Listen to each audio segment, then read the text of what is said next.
అత్తయ్య, tiffin ready అయింది, పెట్టిమంటారా? ఇప్పుడే వద్దమ్మా, నేను తర్వాత తింటాలే. నీకు ఆఫీస్ టైం అవుతుంది కదా, నువ్వు తయారై వెళ్ళు. పోనీ గ్లాస్ పాలైనా వెయిట్ చేసి ఇమ్మంటారా? లేట్ అవుతుంది కదా, మీరు టాబ్లెట్స్ వేసుకోవాలి. ఏం వద్దమ్మా, పాలు ఇప్పుడు ఏమొద్దు, నేను తర్వాత వేసుకుంటా. అబ్బా ఏం లేదమ్మా, నేను బాగానే ఉన్నాను. సరే సరే, నాకు టైం అవుతుంది, నేను వెళ్ళిపోతున్నాను. మధ్యాహ్నం 12 అవుతోంది. నైట్ షిఫ్ట్ ఇంకా అయిపోలేదా? రాలేదేంటి నాన్న ఇంకా? ఏం తింటాను? పొద్దున్న లేచింది, తయారైంది, ఉద్యోగానికి వెళ్ళింది, టిఫిన్ కూడా చేయలేదు నాకు. ఏం మాట్లాడుతున్నావురా? టిఫిన్ చేయలేదంటే ఇంకా నా కోసం మధ్యాహ్నం కూర కూడా చేసిపోతుందా? ఏదోలే నాన్న, మీరు మంచిగా ఉంటే చాలు. ఇగో చెప్తున్నా, మళ్ళీ ఈ విషయాలన్నీ దాంతో చెప్పొద్దు, నా మీద ఒట్టే. ఉంటాను ఇంకా.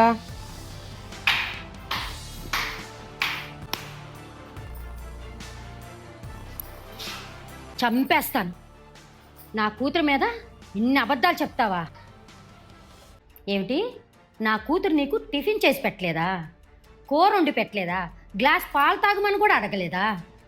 ఇన్ని అబద్ధాలు ఎందుకు చెప్తున్నావు? నీకు అసలు బుద్ధుందా? నా కూతురు ఇప్పుడే ఆఫీస్కి వెళ్తూ నాకు ఫోన్ చేసింది.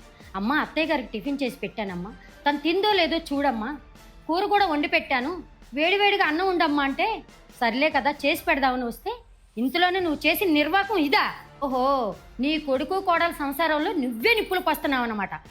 అయినా నీకు ఇదేం పోయే కాలమే? నీ కొడుకు చేయి జారిపోతాడని నీకు భయం వేస్తుందా? పెళ్ళం కొంగు పట్టుకొని తిరుగుతాడని అనుమానంగా ఉందా? నవ్వుతూ సంతోషంగా ఉంటే చూడలేవు, ఆనందంగా బయటికి వెళ్తే ఓర్వలేవు.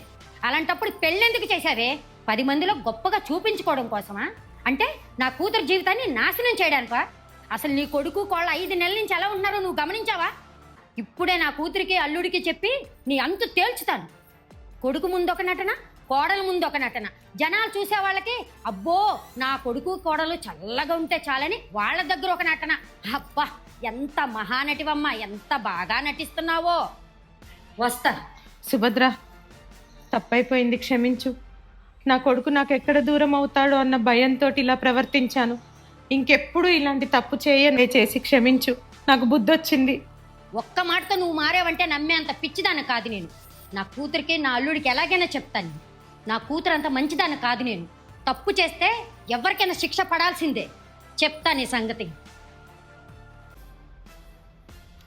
హలో నాన్న, నీ జీతము ఆమె కూతురికి సరిపోవట్లేదంట. నీతో విడాకులు ఇచ్చి 2వ పెళ్లి చేపిస్తా అని చెప్పి అని పోతుంది నాన్న.